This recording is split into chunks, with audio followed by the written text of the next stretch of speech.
só relembrando, pode passar o slide. O estudo ele compreende a doutrina da oração, que tem a sua definição, a necessidade, como aproximar-se da oração. Vamos estudar alguns impedimentos, vamos estudar como orar e algumas sugestões, tá?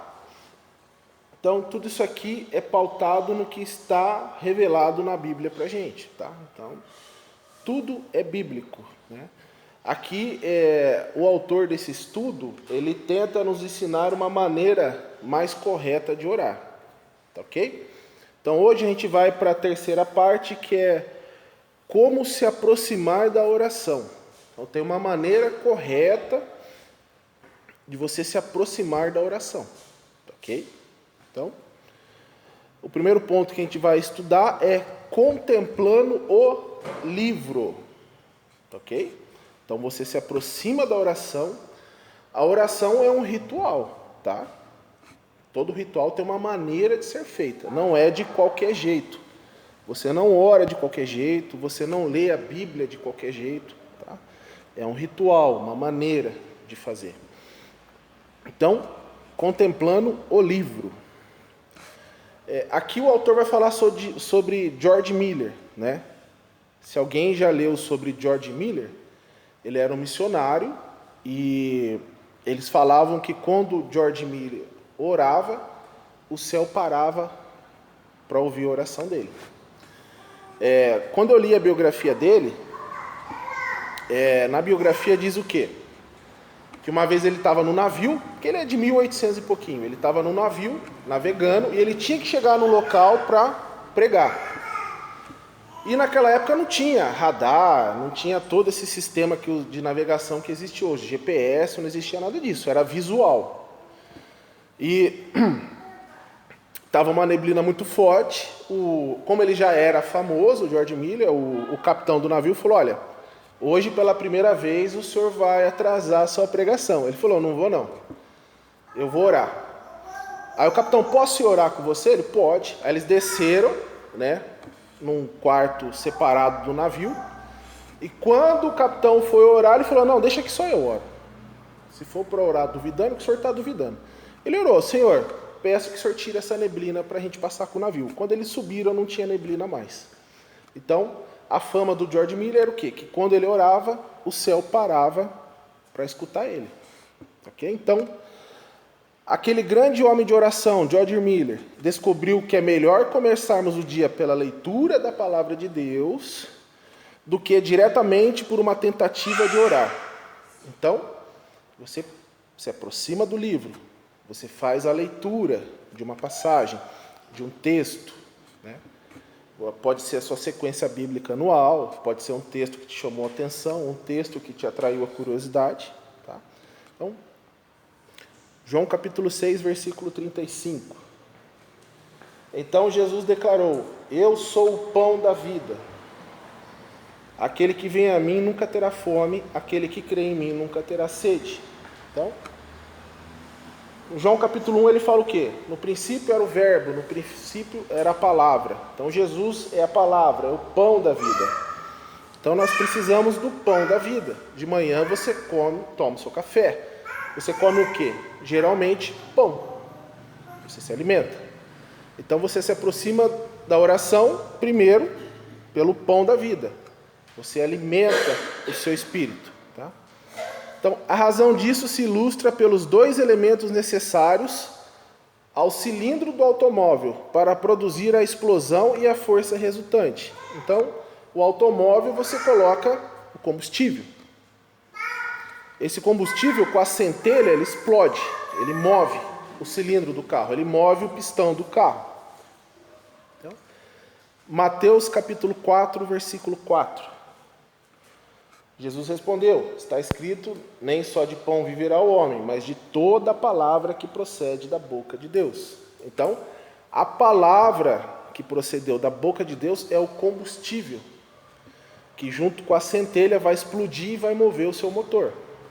Tá? O primeiro elemento é a centelha, e o segundo é o combustível. Ora, no coração do crente, a centelha, que é a faísca, que explode o combustível, quem que é? É o Espírito Santo de Deus. Então você já tem a centelha. A centelha que vai fazer o seu combustível explodir. Então você precisa colocar o combustível dentro do seu motor. Ora, no coração do crente, a centelha do Espírito Santo de Deus pode muito bem estar presente, cedo de manhã. Mas, para que haja poder em oração, precisamos encher o coração do combustível da palavra de Deus. Ok? Oséias capítulo 6, versículo 3. Então, conheçamos e prossigamos em conhecer ao Senhor. Então, conheça e prossiga conhecendo.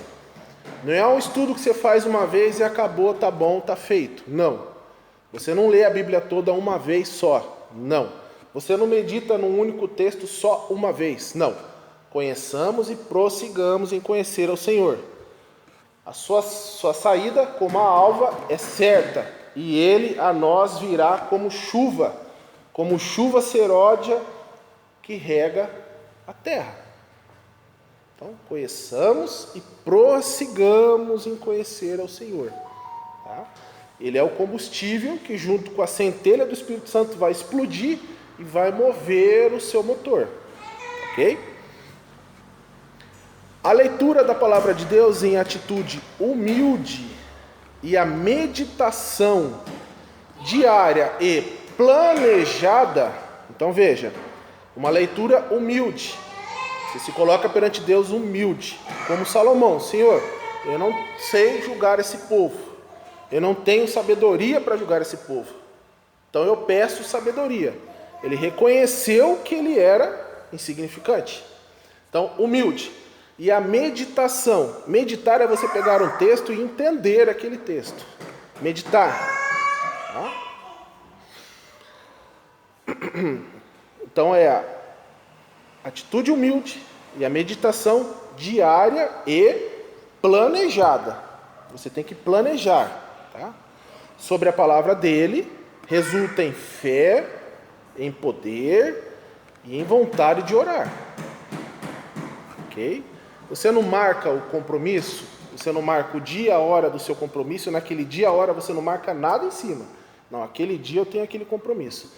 E desse horário a esse horário eu trabalho, desse horário a esse horário eu estudo, desse horário a esse horário eu fico com a minha família, esse horário eu oro, esse horário eu estudo a palavra de Deus. E eu não vou marcar nada naquele horário, porque vai atrapalhar um compromisso que eu tenho, que é ler a palavra de Deus, meditar e orar. É um compromisso. E é o compromisso mais importante que você tem no seu dia. Porque todo o seu dia vai fluir quando você fizer isso. É o mais importante. Ok? Então, renovamos assim nosso conhecimento do seu amor. Veja, você renova o quê? O conhecimento do seu amor. Recordamos as suas misericórdias do passado. E os nossos corações vibram de emoção ao discernir os seus caminhos, ao entender os seus caminhos. Ok? Nós esquecemos as coisas fácil. Então, se você não recordar tudo que o Senhor fez para os seus servos anteriormente, e não recordar as suas promessas, você esquece, a sua fé esfria, diminui, e você passa a não acreditar mais em Deus. É assim que funciona, é assim que nós somos. Então, é inteiramente certo que, João 6:63, o Espírito dá vida. Então, o que o Espírito faz? Ele dá a vida. Então, o Espírito dá a vida. A carne não produz nada que se aproveite. Então, o Espírito Santo de Deus nos dá a vida. A nossa carne não produz nada que se aproveite. Quando fala carne, é a nossa vontade, a vontade que a gente tem, a nossa vontade pecaminosa. Então, a nossa vontade não produz nada do que é bom.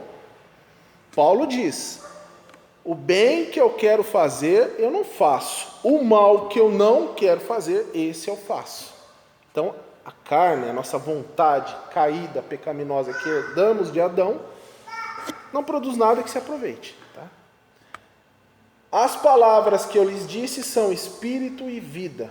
Então, quando você se alimenta da palavra, ela te dá espírito e vida. Por isso que é importante. Mas a própria leitura da palavra devemos começar com uma breve oração. Ok? Salmo 119, 18. Abre os nossos olhos para que eu veja as maravilhas da tua lei. Ok? Então você faz uma breve oração e começa a sua leitura. Pedindo o quê? Para que Deus, através do seu Espírito Santo que habita dentro de nós, abra os nossos olhos. Para quê? Para que eu veja. Às vezes você vai passar por um texto e não vai ver a maravilha que está dentro daquele texto. Você não entende. Mas quando você pede, ele te mostra. Parece que o texto salta. Parece que você leu aquilo ali pela primeira vez. Nossa, eu nunca prestei atenção nisso. Então, salta. Então, sigamos um plano de leitura da palavra. Veja, nosso estudo é oração, mas estamos falando o quê? Um plano de leitura da palavra, marcado para cada dia, uma boa porção da palavra, uma boa porção, tá? Uma boa porção. Então, leiamos a Bíblia inteira, porque ela é a revelação escrita de Cristo. Então, toda a Bíblia revela a Cristo. Desde o primeiro versículo do primeiro livro até o último. Tá? Então, a Bíblia revela a Cristo. Lá em Gênesis, quando foi imolado o primeiro cordeiro para que Deus fizesse as roupas que Adão e Eva vestiu, ele já profetizou: eu vou fazer isso aqui com o meu filho. Em Gênesis 1, quando Deus fala, façamos, no princípio criou Deus os céus e a terra. Aquela palavra Deus é Elohim. É Deus em plural. Deuses, não. É o Pai, o Filho e o Espírito Santo. Então, Jesus já está ali desde o primeiro versículo do primeiro livro. Tá? 2. Então, letra A, se aproxima da oração contemplando o livro. Depois, contemplando o Pai. Então, você vai contemplar o Pai. 1. Adorando-o pelo que é. Pelo que é. Então você adora a Deus não pelo que Ele fez para você, mas pelo que Ele é. Independente se Ele não fez nada para você. Você vai adorá-lo pelo que Ele é. Se Ele não fez nada para você, você vai adorá-lo pelo que Ele é. Tá? Oséias capítulo 6, versículo 3.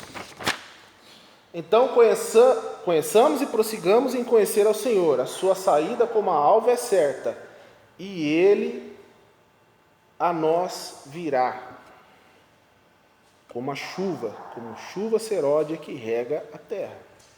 Veja, a gente acabou de ler esse texto, estou lendo de novo, e essa parte aqui, e Ele a nós virá, não estava grifada. Mas quando você volta nele e medita nele de novo, você vai entender o quê? Que Ele a nós virá. Veja como salta. Meditando pela segunda vez no mesmo versículo. Ele a nós virá. Então, conheçamos e prossigamos em conhecer o Senhor, e Ele a nós virá. Se não dedicarmos à leitura da palavra, não tardará a acontecer conosco aquela experiência de Isaías, quando viu a majestade da glória do nosso Deus. Ok? Mateus capítulo 4, versículo 4. Ele, porém, respondendo, disse, está escrito, nem só de pão viverá o homem, mas de toda a palavra que sai da boca de Deus. Mais uma vez, de toda a palavra que é da boca de Deus. Você quer viver, você tem que se alimentar da palavra de Deus.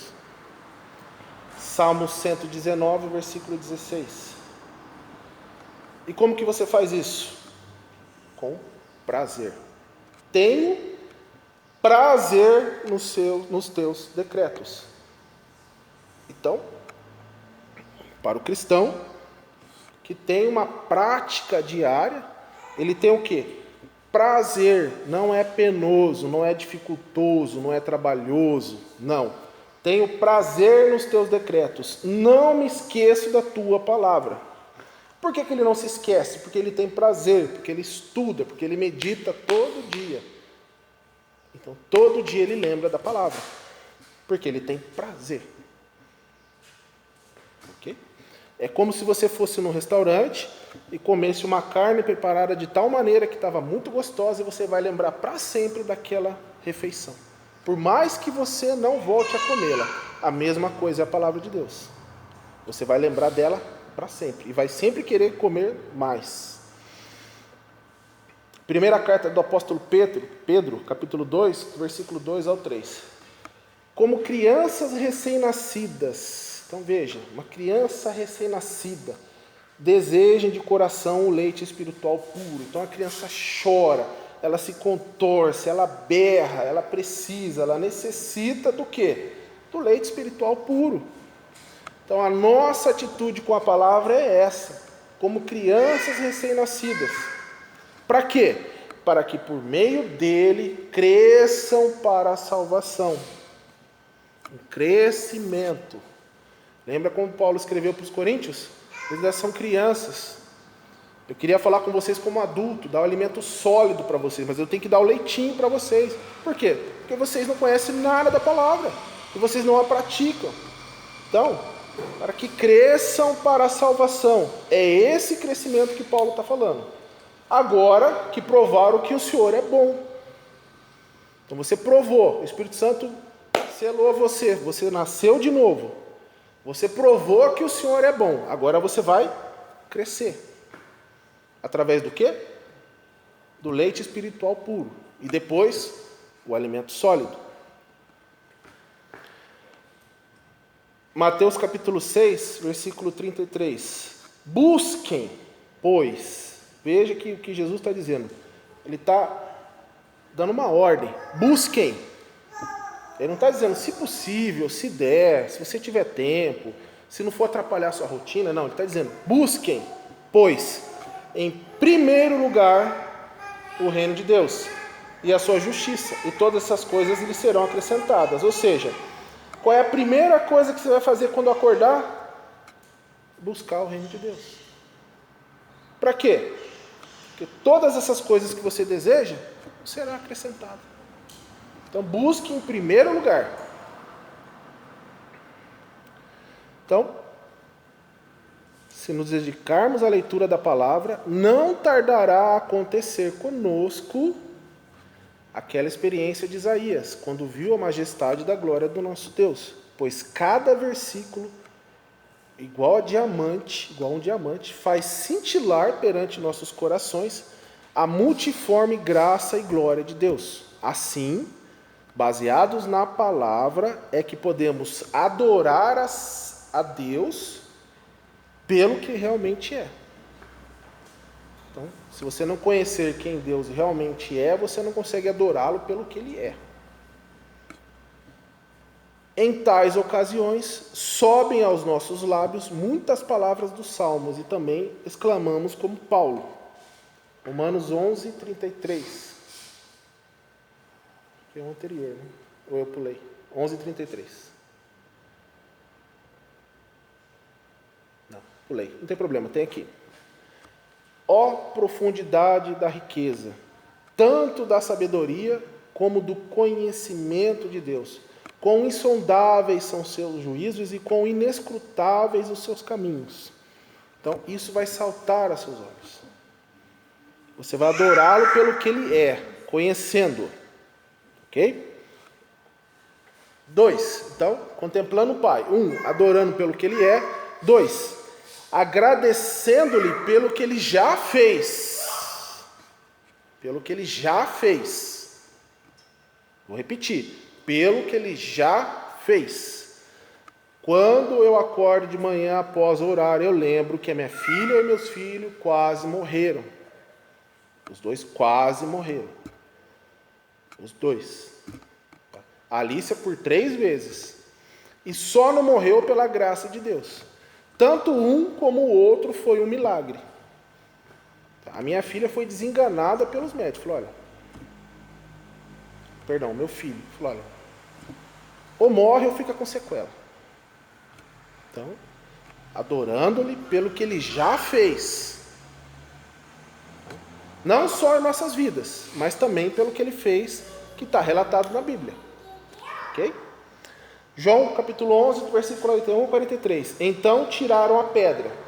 Jesus olhou para cima e disse, Pai, eu te agradeço porque me ouvistes. Eu sabia que sempre me ouves, mas disse isso por causa do povo que está aqui, para que creia que tu me enviaste. Depois de dizer isso, Jesus bradou em alta voz, Lázaro, venha para fora. Mas antes dele falar, Lázaro, venha para fora, ele reconheceu o quê? Pai, eu te agradeço porque me ouvistes. Então, primeiro ele agradeceu que o Pai ouve ele. Ele sabe que o Pai ouve, do mesmo jeito que você sabe que seu Pai te ouve. Então, em primeiro lugar, agradeça que ele te ouve. Agradeça pelo que ele já fez por você. Por mais que a resposta tenha sido não, mas ele te ouviu. Okay? Romanos capítulo 1, versículo 8. Antes de tudo,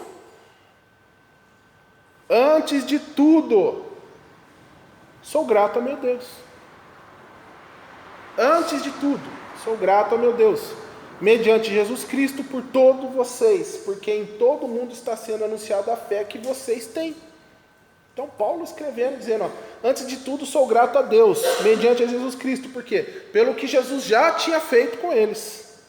Então antes de tudo sou grato, porque Jesus salvou vocês, e porque através de vocês a fé é anunciada. Então antes de tudo, Paulo estava sendo grato a Deus pelo que ele já tinha feito com os romanos. Antes de tudo. Primeira carta de Paulo a Coríntios, capítulo 1, versículo 4. Sempre dou graças a meu Deus por vocês, por causa da graça que lhes foi dada. Então, sempre agradeço a Deus. Por quê? Porque Deus já salvou vocês. Passado. Então, Paulo está agradecendo pelo que Deus já fez. Pela graça que lhes foi dada por Ele em Cristo Jesus. Então, sou grato, porque Deus já salvou vocês. Então, agradecendo pelo que Ele já fez. Então, tendo adorado a Deus por aquilo que Ele é, sentimos-nos então inclinados a lhe render graças pelo que Ele já fez por nós e por outros. Nos grandes navios porta-aviões, emprega-se uma catapulta para arremessar ao ar os pesados aviões. Então, se você já assistiu aquele filme Top Gun, você vê que tem uma catapulta que arremessa, porque ele não tem um espaço para ganhar velocidade. O avião, ele decola com a velocidade. Então, quanto mais rápido ele voa, a ação do ar em cima e embaixo da asa faz ele levitar. O avião não tem esse espaço, então eles arremessam o avião. Uma velocidade, uma catapulta. Então, dentro do avião tem um trampolim. Dentro do navio tem um trampolim para arremessar aquele avião. Tá? Efésios capítulo 1, versículo 3. Bendito seja o Deus e Pai de nosso Senhor Jesus Cristo, que nos abençoou com todas as bênçãos espirituais nas regiões celestiais em Cristo. Então, da mesma maneira, quando as nossas orações nos parecem muito pesadas e lentas para subir, quantas vezes não encontramos o problema em nossa falta de agradecer a Deus? Então veja aqui, bendito seja o Deus e Pai de nosso Senhor Jesus Cristo, que nos abençoou com todas as bênçãos espirituais nas regiões celestiais em Cristo. Então, pesadas, por quê? Quantas vezes não encontramos problemas em nossa falta de agradecer a Deus, aquilo que já fez por nós. Até seria bom que muitas vezes nos puséssemos de joelhos para dizer ao Senhor o quanto amamos, para louvá-lo pelo que Ele já fez, e que nos levantassem sem lhe pedir coisa alguma. Então, você ser grato a Deus é uma catapulta que vai te lançar. Então, bendito seja o Deus Pai de nosso Senhor Jesus Cristo, que nos abençoou com todas as bênçãos espirituais nas regiões celestiais em Cristo Jesus. Amém. Então, quando você agradece, é uma catapulta que sobe com as suas orações, que faz a sua oração deslanchar. Lucas capítulo 17, versículo 17 e 18, o anterior. Bom, tem aqui. Então Jesus lhe perguntou: não era 10 os que foram curados? Onde estão os 9? Não houve porventura quem voltasse para render glória a Deus, senão este estrangeiro. Então, o que Jesus está falando? Eu curei 10. Um voltou para me agradecer, e estrangeiro. De 10, um voltou para agradecer. Quantos cristãos ajoelham todo dia para agradecer a Deus pelo que Ele fez? De 10, só um? Certo missionário na China, a cujas orações os céus pareciam fechados com portões de bronze, um dia olhava desesperado ao redor e aconteceu ver na parede um quadro: o louvor muda a situação. Então no quadro estava escrito: o louvor muda a situação. Pegando nessa chave, ele destrancou os céus. Bem que poderíamos perguntar por que Davi era homem segundo o coração de Deus. Entre outras razões, esta: ele se arrependia de todo o coração e também louvava de todo o coração. Somente nos Salmos o louvor é mencionado mais de 200 vezes. Você sabe onde na Bíblia o louvor é mencionado pela primeira vez? Gênesis capítulo 29, versículo 35. Engravidou ainda outra vez e quando deu à luz mais outro filho, disse: desta vez louvarei ao Senhor.